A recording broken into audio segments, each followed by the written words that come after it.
On Chicago area expressways starting tomorrow after a spike in shootings this year, including a sudden surge just overnight. Authorities investigating 3 separate shootings between 10 o'clock last night and 1:30 this morning. At least one person was seriously injured. The number of expressway shootings already well above last year's total. WGN's Jewel Hillary joining us now with the latest. Jewel. Hi, good evening, Micah and Ray. Right now, we're along the Kennedy Expressway, and sadly, nearly 200 shootings have taken place on highways in the Chicago district this year. Tonight, we had an opportunity to speak to the sister of a highway shooting victim who has lots of questions for authorities. Between Wednesday night and early Thursday morning, gunfire rang out multiple times across Chicago highways. The first shooting injuring one person traveling on the Eisenhower near Kedzie Avenue. The Tribune reports shots then rang out on the Jane Addams Memorial Tollway and the Bishop Ford.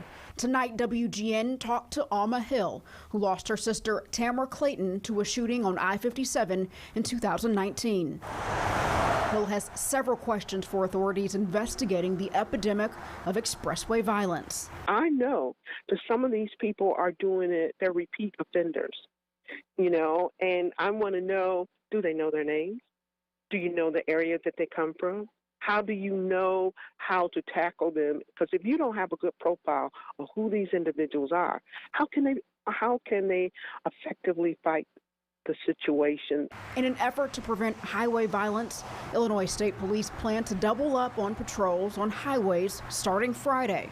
They'll shift officers from around the state to the Chicago district. I have always been very supportive of the Illinois State Police, but I need to know that they're utilizing the resources that they have, and if those are not working, what's the next step? According to Illinois State Police, local highway shootings have increased dramatically.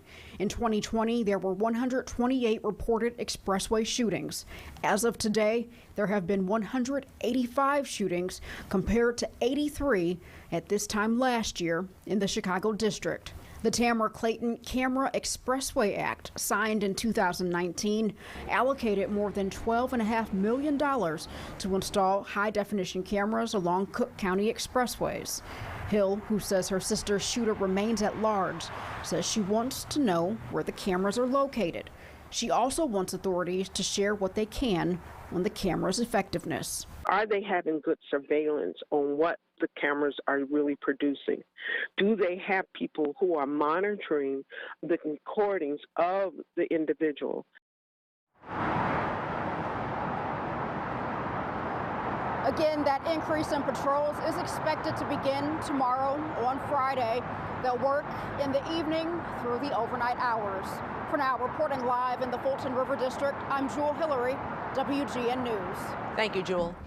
More headlines in a moment, but